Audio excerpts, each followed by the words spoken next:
Do you ever play with a metronome or a drum machine or a tape or anything like that? No.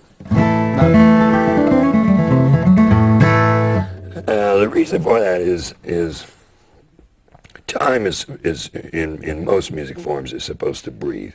Yeah.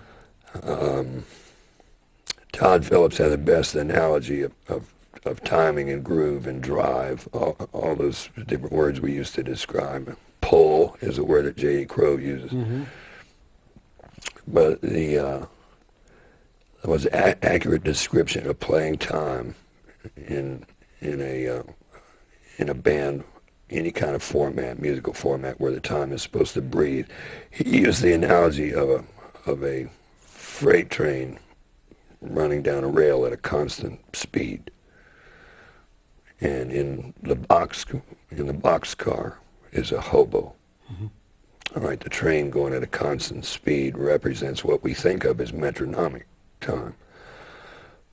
But if you think of the hobo in the boxcar as representing the beat, then the hobo is free to move from one end of the car to the other while the train is moving at a constant velocity. And so that applies to music. You can analyze, if you really analyze any, say a typical piece of bluegrass music, like an old standard, then from one soloist to the next, you're going to see that the distance between notes or the distance between beats can vary very radically. Yeah. There's a constant speeding up, slowing down, speeding up and slowing down. And the listener doesn't perceive that as such, that's going on. But it is very much going on. But there's another word for it, I think, that to me is mysterious. Yeah. It is still a very mysterious thing. How that the audience perceives that, and that's one of the subjects we're talking about here now is what can make a good rhythm section from a mediocre rhythm section. Right. There are a lot of bands that strive for that on the beat, dead on, metronomic sound from beginning to end, throughout a vocal verse and a chorus, and throughout a fiddle solo, and throughout a mandolin solo. There's a lot of bands that want to adhere to that real strict metronomic time. Mm-hmm.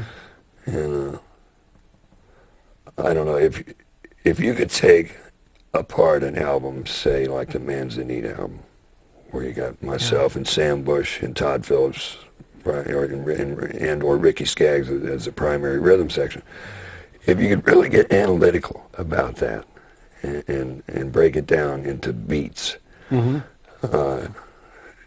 it would startle you as to how that varies in terms of constant speeding up, slowing down. It's constant.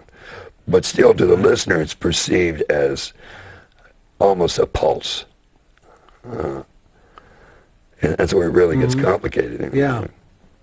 Well, I noticed when I was watching you and Peter Rowan and Bryn Bright and Sharon Gilchrist a couple of months ago, that in your show, there was definitely, you couldn't put a metronomic pulse to it because it breathed. I mean, Bryn's bass playing sort of propelled the thing forward without speeding up. Yeah, that's exactly. And Peter's a good rhythm guitar player, and it was a very cohesive feel, but you never felt like it was rigid.